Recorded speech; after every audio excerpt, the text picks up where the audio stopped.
It is now that time of the week when we take a look back on some of the feel-good stories we brought you from around our state. We like sharing all the good news. Do. Channel 3's Nicole Nalepa has a week in review of the bright spot. Little free libraries continue to pop up all over the state, but the one that was recently put up in Bristol, outside Hubble Elementary School, symbolized more than just reading. It was a tribute to a beloved teacher who unexpectedly passed away last July, Deborah Kranicki. Deb's friend and colleague Lisa Iotti and her husband Craig were behind the creation and installation of this little free library, which was affectionately named Mimi's Little Library.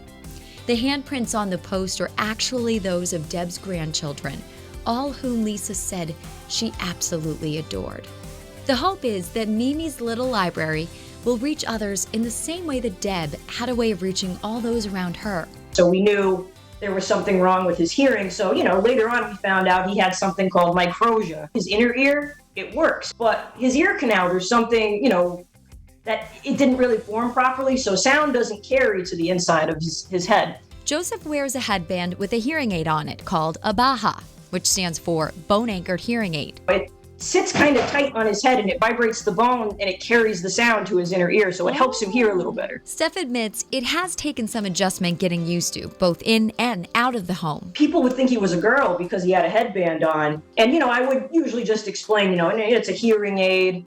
And sometimes people could be insensitive, not trying to be, just because they don't know. So Steph decided to bring awareness to Joseph's condition and teach others about hearing loss and acceptance through her artwork. I started drawing these pictures of my son wearing, his hearing aid. And she posted them on all these town forums and Facebook pages. She also put the call out there offering her services to others in the hearing loss community. It was a way for me to reach out. It was a way for me to use my skill to kind of help other people. Lo and behold, the response she received exceeded her expectations. Also got, things outside of, just the hearing loss community, all of these other different types of special need parents, kids that had cerebral palsy, kids with autism. And thanks to Steph's art, a new dialogue is opening up for those who are struggling, and a new community for special needs parents is emerging. It makes things a little louder. It amplifies the world, Yeah. It turns the world on. Meet Connecticut's Environmental Conservation Police's most recent First Ranger graduates.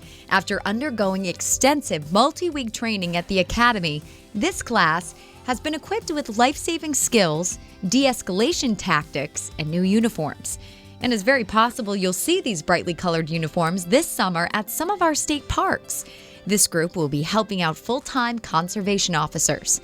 And the NCON team also welcomed this four-legged graduate named Luna. Luna is a 3-year-old yellow lab who was donated by Chiron Canine in San Antonio, Texas. She just completed her work study, and now she waits to find out which officer she'll be teamed up with.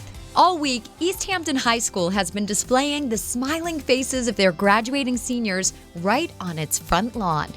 Each sign represents a personal story of learning and growth that took place not just at the high school, but all the way back to these hallways. This is video taken the other day of the annual Bell Ringer Walk that plays out every year at Memorial Elementary School in town.